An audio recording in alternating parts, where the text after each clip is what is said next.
Hello everyone, it's DJ and welcome to another episode of RC Retirement. I've got another great topic for you today. Today I'm going to describe something that is probably a complete mystery to a lot of service members out there. In fact, I'm sure most people are not even aware of this. Age 60 is not the absolute cutoff to service for some members out there. In fact, if you are otherwise retainable, such as being in good shape and not being medically disqualified for continued service, you can sometimes stay in service for a few years longer. I received an email a few days ago with a disturbing message about an Army Reserve officer. I'll read a piece of it to you to set the stage for today's topic.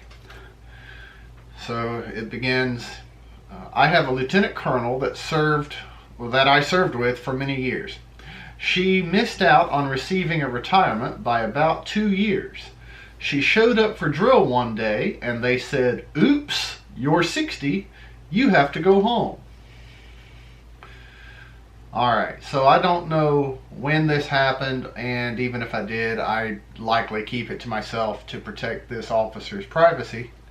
However, it does bring up the topic of the day, and I can say that she was done a great disservice by the action described in that brief excerpt. Now, it may be possible that the people in this officer's unit were not aware of what I'm about to say. Again, I'm not sure. If someone did know, then this officer was messed over more than originally described.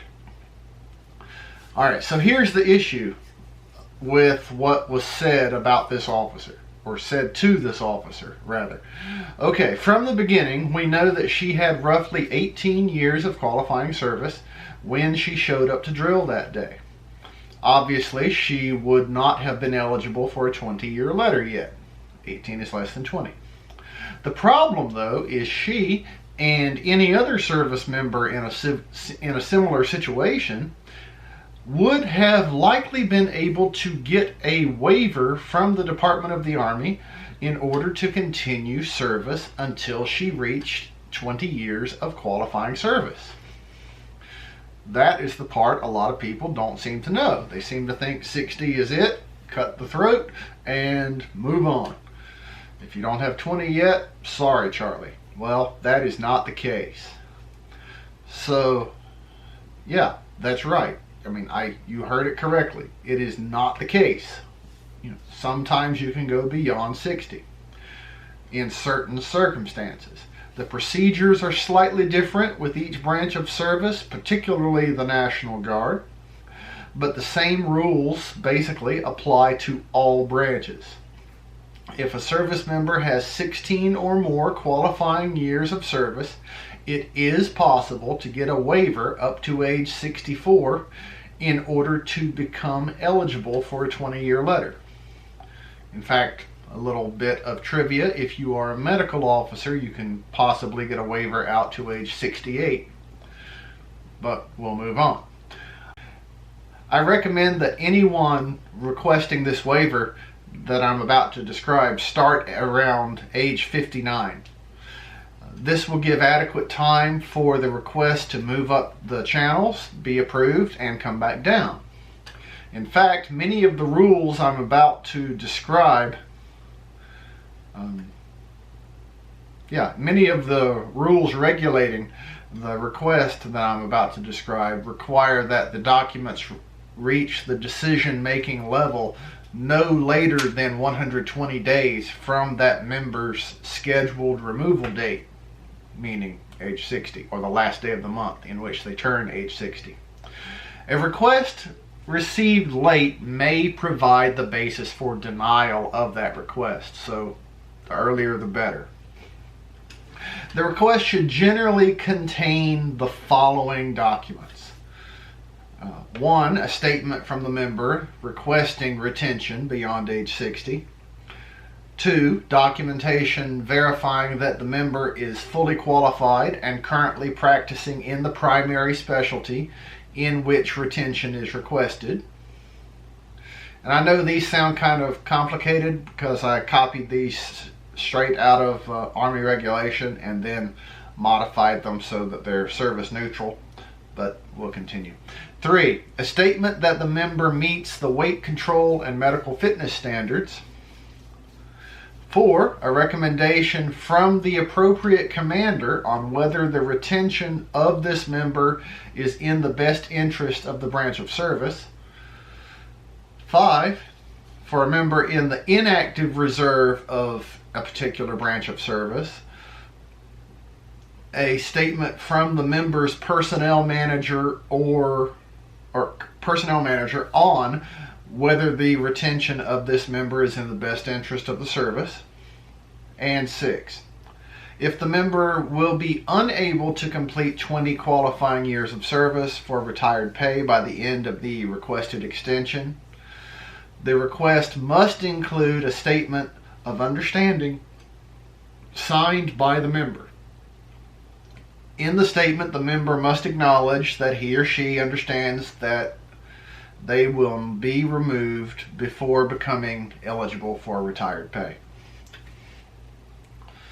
So that's a hint for you medical officers who might be requesting an extension. So in the National Guard, this request may be approved at state level up to age 62. After that, the request beyond age 62 must be approved by the Secretary of the appropriate branch, either Army or Air Force. Members of reserve components of branches other than the National Guard must take their requests or must make their request to the appropriate secretary. In the case of the Army, for example, this request would go to Army Human Resources Command for consideration. I'll place the regulations describing this request in the show notes. These regulations are for the Army, though. If you are a member of a different service, there are similar publications for you. And just for a little bit of extra knowledge, here are the requirements if you are allowed to serve beyond age 60. You must continue to earn the minimum number of retirement points, that means at least 50 points, in order to obtain a qualifying year. You must also continue to meet all fitness and other requirements for retention. If you fail to do either of these, you will be separated from service before qualifying for a 20-year letter, or at least you take that risk. Members who have been granted a waiver and are retained in active service after age 60 under the regulations for their branch of service may file for retired pay at any time after reaching eligibility and up to 9 months from their requested date of retirement. I would recommend that it's best for members to request a retirement date soon after qualifying for retired pay, even if the waiver allows for continuation far beyond that date.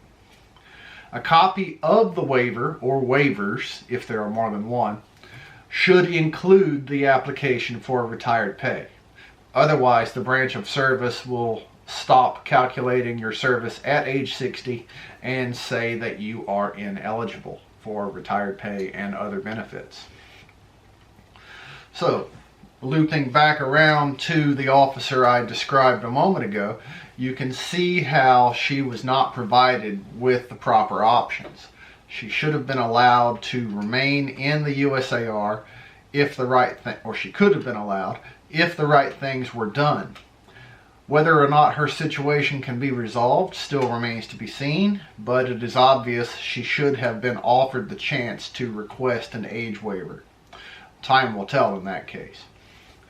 Alright, so I think this has been a very good episode for everyone. Hopefully you will take advantage of this knowledge, and if you are approaching age 60 without having yet qualified for retired pay, make this request as soon as possible so that there's time for everything to work out.